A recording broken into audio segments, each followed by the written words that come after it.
Hey guys, what's up? It's me, Thomas. Today we're back here with a kill count. Today we got the second to last Tremors film, Tremors, A Cold Day in Hell. Which may seem in Antarctica, but, well, you know what's up. Just not good. Anyway, so might as well just get this over with. So be sure to like, subscribe for more. Hope you enjoy. Let's go.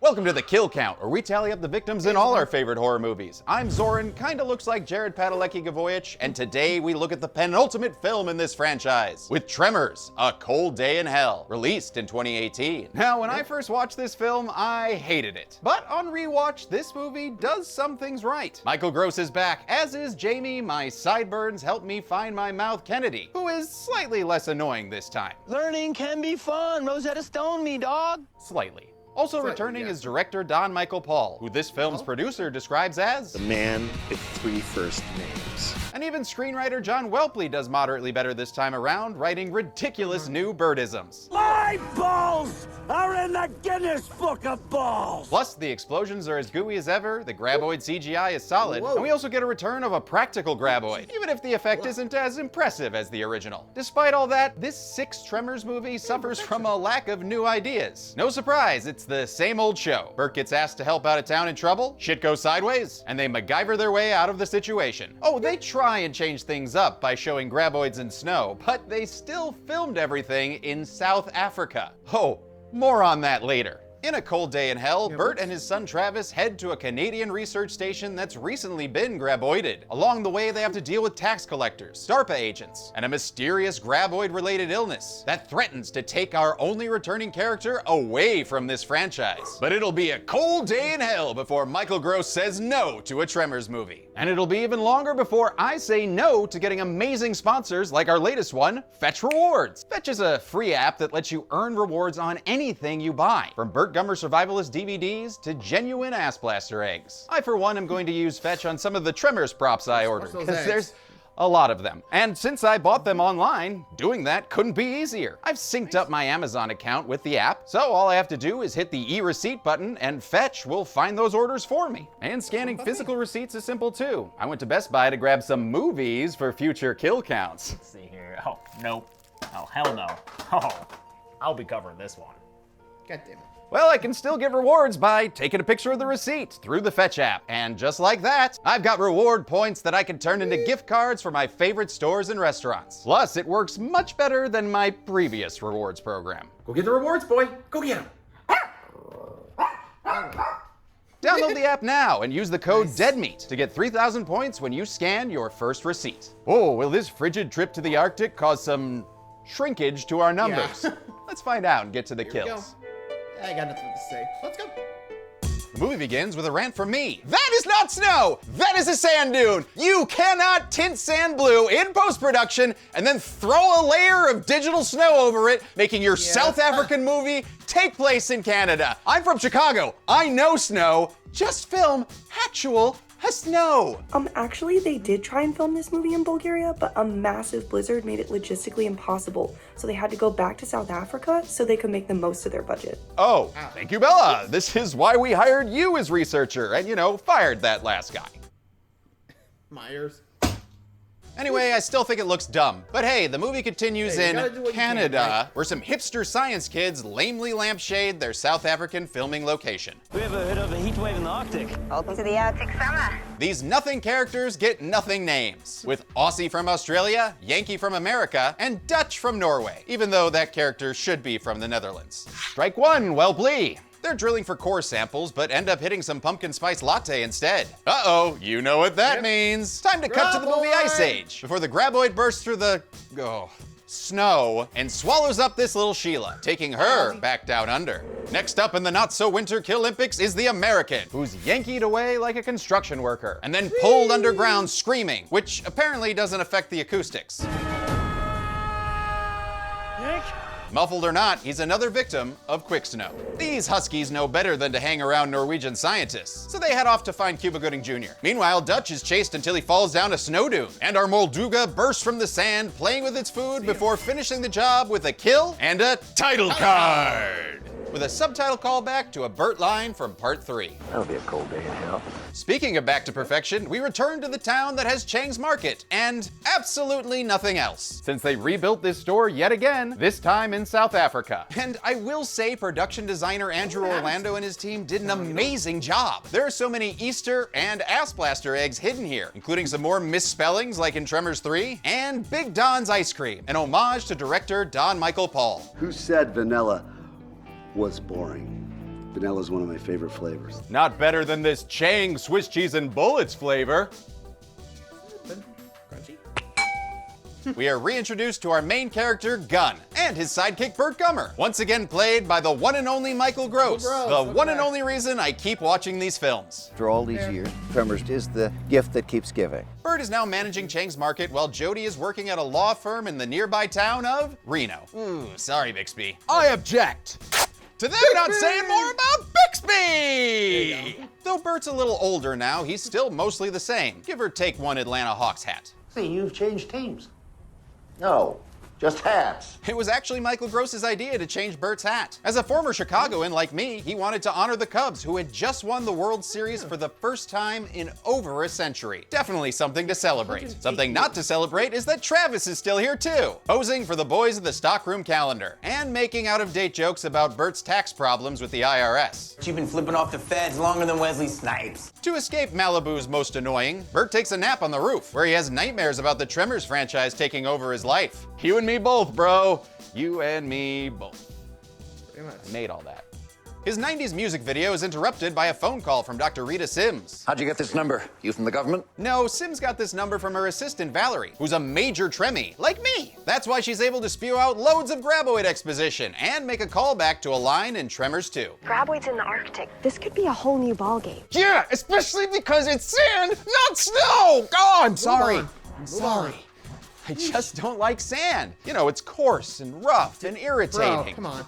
Much like Jamie Kennedy. You never asked. Yeah, fair enough, but still. Let it go, bro. They did what they could. Sheesh. I'd like to see him do it. I'm not sure why they couldn't wait out the blizzard, but oh, move along.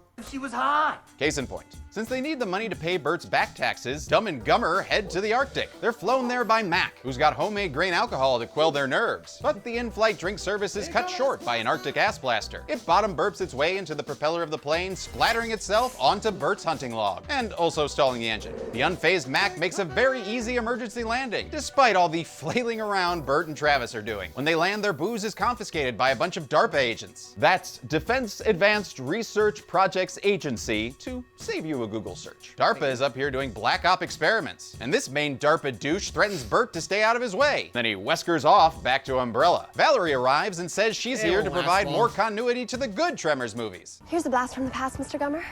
I'm Val and Rhonda's daughter. She's the offspring of Rhonda LeBeck and Valentine McKee from the first film. Well, I guess Rhonda was just another victim of Val's circumstance. I thought you called it your pecker. This narcissistically named new girl takes Burt and Travis to the Arctic Research Station, which is just filled with a slew of potential kill counties. I thought it'd be colder than a reindeer's ball bag up here. Hell, I'm hotter than a 50 cal on full auto. Okay, we get it. The movie was not filmed in Canada. Burt loves guns. You don't have to keep making excuses. Where's all the snow, Dr. Sims? This year in particular has been one of the warmest on record up here. We get it. Move on.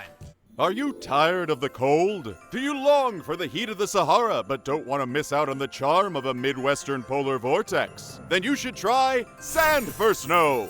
Using our patented Cheapo Vision technology, we'll take that beautiful shot of you hanging out on the beach and make it seamlessly appear like you're hanging out on an iceberg, worthy of killing Leo and Kate.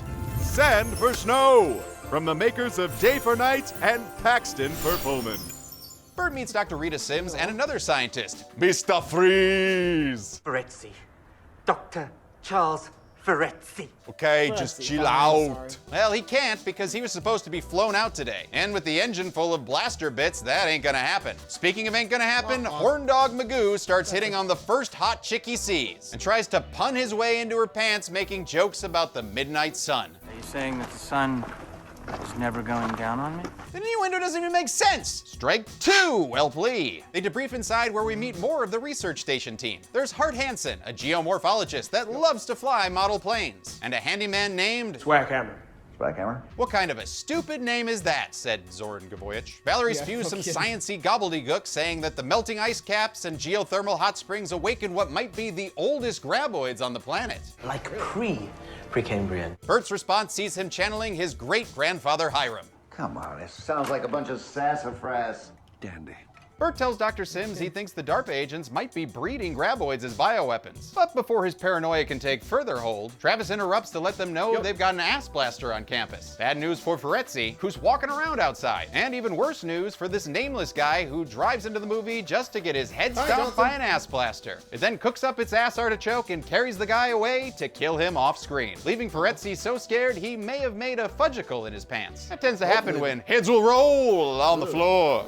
A tumble gets Pudding Pop Pants looking like Andrew WK before taking shelter in a comms tower. But you know how blind he is without his glasses. So he can't see the ass blaster when it tears up the tower and takes out all the communications. The butt bombardier circles back for an attack only to be thwarted by Burt, who gives Ferretzi one hell of a pep talk. My balls are stainless steel. My balls are stainless steel. My balls are in the Guinness Book of Balls. I picked up my copy at Barnes and Nobles. Books are dead. Burt tells Ferretzi to do exactly as he does, which is taken to a comic extreme when Burt has another music video attack. This allows the ass blaster to get the drop on them, but you can't get rid of a gummer that easily, as he John Woos the ass blaster onto the hunting log. Guess he wanted to take its ass off. We briefly jump into American Horror Story credits as Burt wakes up in a hospital bed. He just had surgery to remove a tapeworm. And though Travis is concerned, Burt's keeping his late 90s editing sickness close to the vest, which is sitting just over there. Over at the Meltwater Hot Springs, Dr. Silky Dannon, ooh, that's a sexy yogurt name, is pushing some science buttons while the DARPA boys watch. A rumbling causes Dr. Good and Sexy to back up, right into a nest of graboid eggs. She breaks them, sending green eggs but no ham into the water. I do not like attacks on land. I think it's time these graboids swam. And so we get our first water graboid attack. Though technically they did shoot an entire underwater sequence for Tremors 5, but it was left on the cutting room floor. Too bad, because an underwater Travis can't talk. And we missed out on some of Jamie Kennedy's finest acting.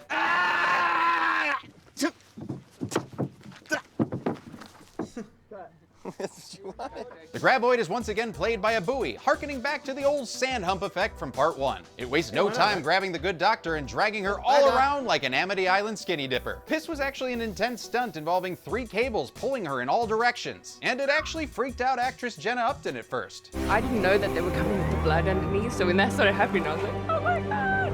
But it was a lot of fun. And with all that unexpected blood in the water, we can assume that Dr. Good and Sexy is now good and deady. Back at the research facility, Burt learns that he's been infected with a parasite. What kind of parasite? A graboid kind of parasite.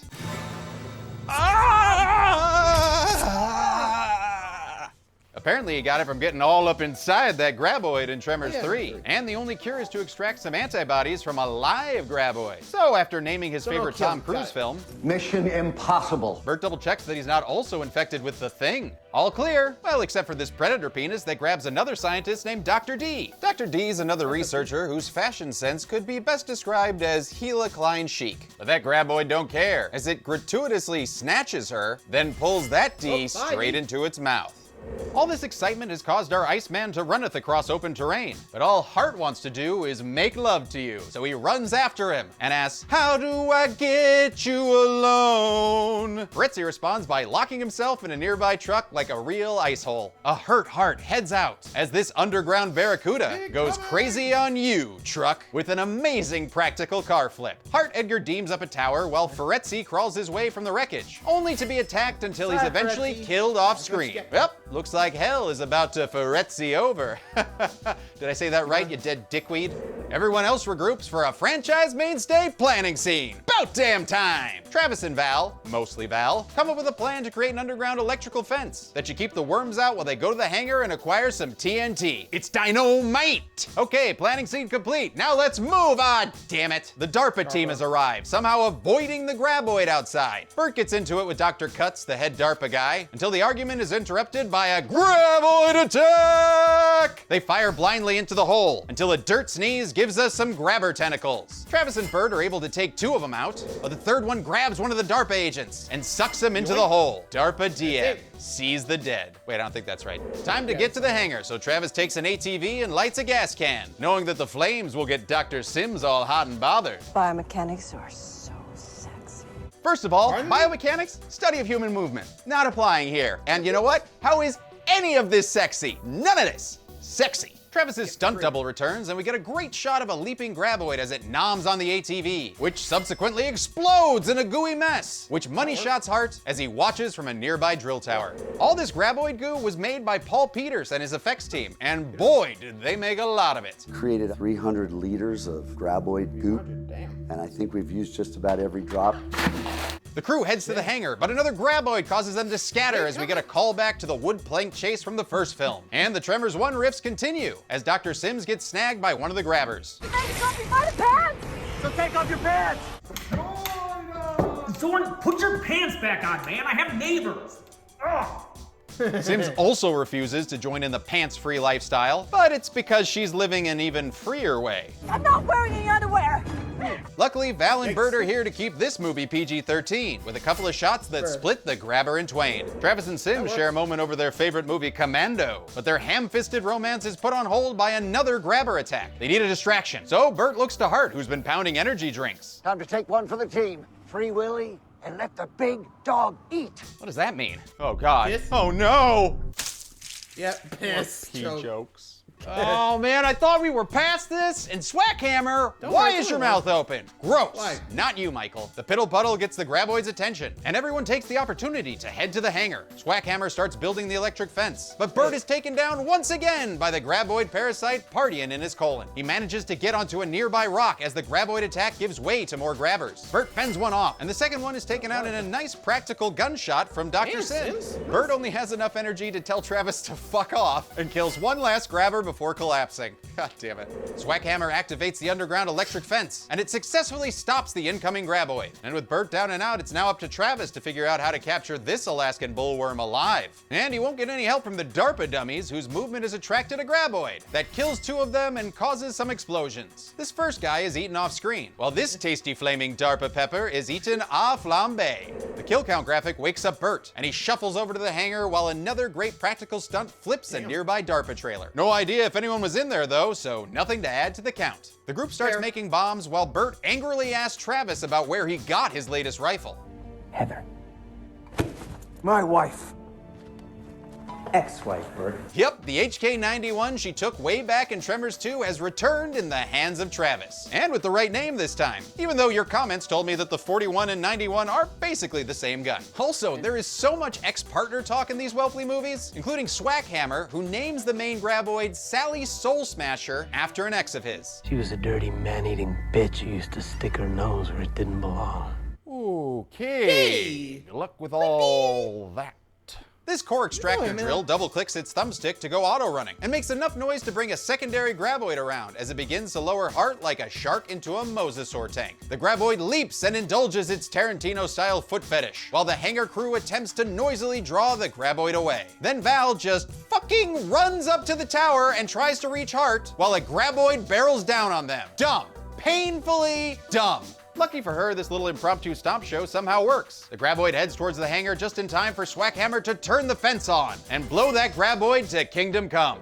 I will say, I hate seeing PAs replaced with air cannons, but these Graboid explosions are on point. You're doing something right, movie. That'll close the carpool lane! You ruined it! You ruined everything! After a lackluster callback to the greatest scene in the franchise, Broke into the wrong goddamn hangar, didn't you, you bastard? The generator blows up, meaning the hangar stakes have just been raised. This, of course, causes Burt to freak out and collapse again. But before they can take him to the infirmary, they see that the DARPA dude is still alive, but in a spot of trouble. Travis grows a conscience, grabs his Swackhammer, and goes to rescue Mr. Cuts while the rest head off to save Burt. Travis Mr. Cuts a deal to fix all of Burt's tax issues, and in exchange, he gives Cuts a ladder, which he promptly uses like a wet bandit. That ridiculous pratfall triggers Sally Soul Smasher's return, so Cuts and Travis head back to the base while Swackhammer reunites with his ex. He chucks pipe bombs and dynamites at the creature as a crappy cover of Mustang Sally plays. Get it? 'cause her name is Sally. While this swack ass dances like he's in the end zone, Burt tries to get back in the game, only to be sidelined by Travis. Travis heads out to capture a Graboid and save his ungrateful dad. He puts on the Burt equivalent of Indy's fedora and prepares to take over the franchise by lamely reciting some of Burt's one-liners. My balls are in the Guinness Book of Balls. God damn it, Burt, you have to live. Please live. Dr. Sims ain't no geologist, but she does have a thing for cosplayers, since she's all about Travis's new threads. It's a good look for you. Thankfully, Travis restrains from saying anything pervy, and he uses a montage to prep his plan, which involves Mac, her plane, and a shipping container to help transport this Nidus worm. They use a Newton's cradle to clickety-clack the Graboid's attention, and when it heads for the hook, Travis attaches the line to the plane in an actually nicely shot slow-motion sequence. This Graboid in motion remains in motion until it reaches the Newton's cradle, where it's yanked into the air before the line is released in an unbelievably perfect arc right into the shipping container. They then jack into Sally and open the container to reveal our very first practical Graboid of the Don Paul trilogy. So for all you Tremors fans who have been asking for a puppeteered Graboid like they had in the original, here he is, or she. Its mobility may be limited compared to the past Graboids, but the fact that they actually made a practical worm is nothing to spit at. Even more fun, that spray was a surprise prank Don Michael Paul played on Jamie Kennedy. Let's be honest, you did that because you're mad at me. I had him double loaded, Kevin. You did! Now that's a Jamie Kennedy experiment I can get behind. But this practical puppet doesn't mean we can't still have some CGI tentacles. And this guy named Artic takes out one of the grabbers with his club, while the final two are taken out by the only grown-up at this Sand for Snow summer camp, Burt Gummer. Good job, Burt. Now why don't you show us a little bit of that Burt Bummer? Wow, I did not need to see that! Burt collapses for like the 8th time in this movie, so Travis takes a comically large syringe and heads into this Double Dare style Graboid slip and slide. He extracts some anthelmintics from its Courage Hangy Ball and returns to collect his Casio keyboard prize with a Travis level quip. At least the gland wasn't in the prostate. 10 more minutes. Just 10 more minutes of Jamie Kennedy in my Tremors movies. They administer the Grabtidote and wait to see if it takes effect. I'm sorry, Travis. That's it? I'm sorry, what? No, you can't kill Burt. No, I cannot continue this franchise with this mutt gummer who doesn't, even know a thing about gun safety. That is no way to treat an HK-91. Oh, thank Graboid. Burt is alive, yay! Okay, I guess Dr. Sims is just a really shitty doctor for pronouncing him dead earlier. Whoopsie poopsie! Burt takes the reins of the franchise back as the DARPA dudes deliver his new tax-exempt certificate. And get a Walter Peck-style comeuppance. In order to prevent Sally from being used by DARPA as a bioweapon, Burt enlists Hart's our seaplane to the Royal Graboid Air Force and blows Sally up in spectacular fashion. And so her soul slides away. But don't look back in anger, this movie's done today. Too late, bitch. Val ensures Burt that her dad, Kevin Bacon, will stay at least 6 degrees away from this franchise. He's not really the dropping in kind of guy. He's more of the barging in type. At least not in this continuity. And why would he want to when gross guys like Travis end up with the girl? The movie ends super lazily with the exact same end line as the last movie. Pops. And strike 3, you are out of there! For Tremors Shrieker Island. Did this cold day in hell actually heat up our numbers? Let's find out and get to the Fight! Why? numbers. Ugh. Come on, James. Why? Good? Oh. 10 people died in Tremors A Cold Day in Hell. 7 men and 3 women, still giving us a mostly frozen pie. With a runtime of 98 minutes, we had a kill on average every 9.8 minutes. Burt's hunting log adds 2 ass blasters, 8 grabber tentacles, and 3 graboids, including our first practical one of this new trilogy. Still, it's mostly a CGI kill on average every 7.5 minutes. I'll give the golden chainsaw for coolest kill to the on-fire DARPA agent. Fire stunts aren't cheap, and then the guy gets eaten afterward? Poor Graboid too, probably feels like it ate a pizza bagel just out of the microwave. But hey, when pizza's on a bagel, you can eat people anytime. Dull machete for lamest kill will go to the people who were killed off screen. No fucking surprise. And Burt's hunting trophy goes to the Graboid that blew up on the electric fence. It was a massive, goopy explosion and a great payoff to a classic Tremors-style plan. And that's it. Tremors A Cold Day in Hell came out in 2018 and was not as bad as I remembered it being, but still not great. Next week, I'll be finishing up the franchise with Tremors Shrieker Island. But until then, I'm a man whose stepdad used to pitch for the Cubs. And this has been the Kill Count. Well, there you go. One more to go. And that's Shriek Around. So for now, take a little break. Thanks for watching, everybody. Till next time, see ya.